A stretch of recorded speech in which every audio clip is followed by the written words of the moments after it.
My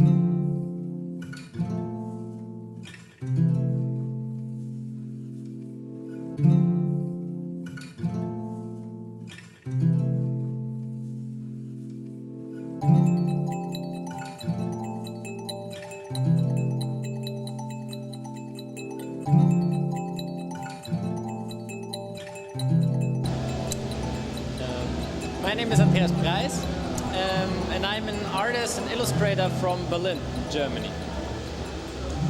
My art is basically it's traditional hand drawing, just that I mix it up in Photoshop with a lot of digital techniques.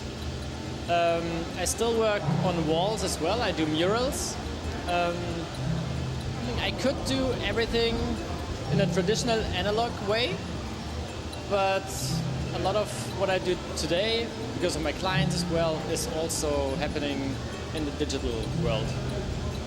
I'm self-employed. I've actually never been employed except for an internship, and I think I like it to keep it that way. I think I'm as successful as I could have hoped when I started, so you can always think there could be more, but I'm pretty happy with where I am right now. If you Google my name, you'll find like tons of images and stuff I did for clients, a lot of personal work I did. Recently I worked for Adobe, I worked for Samsung, Microsoft. I also worked for Adidas and Nike. So I'm open for everything, basically. Not everything, but a lot. Yeah, I can't complain.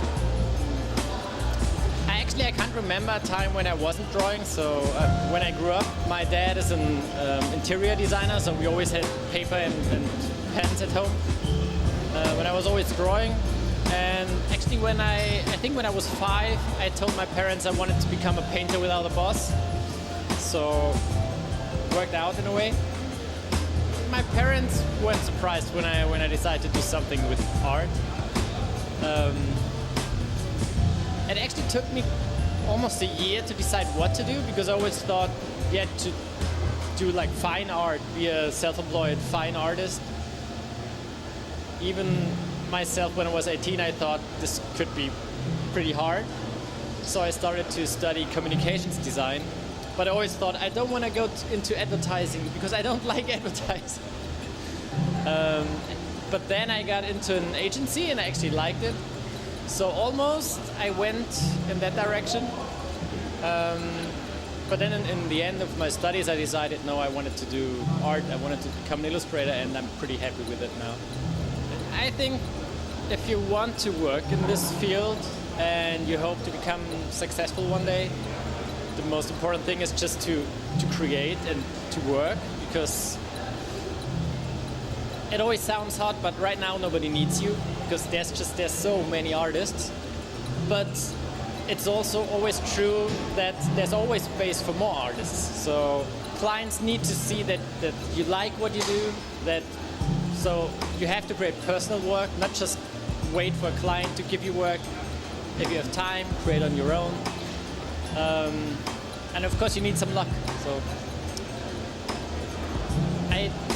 there's almost no time in my life where I think I don't want to draw right now. I don't have to force myself to work. For me, it's not really work. It's what I want to do anyway. You have to get organized on your own. You have to get up, go to your office and work.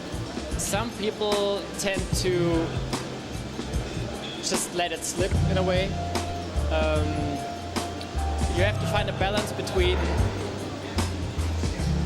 being available, but also knowing this is a professional job, so I handle like a professional job.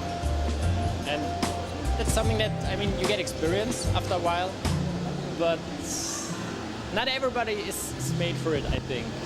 But you can learn it.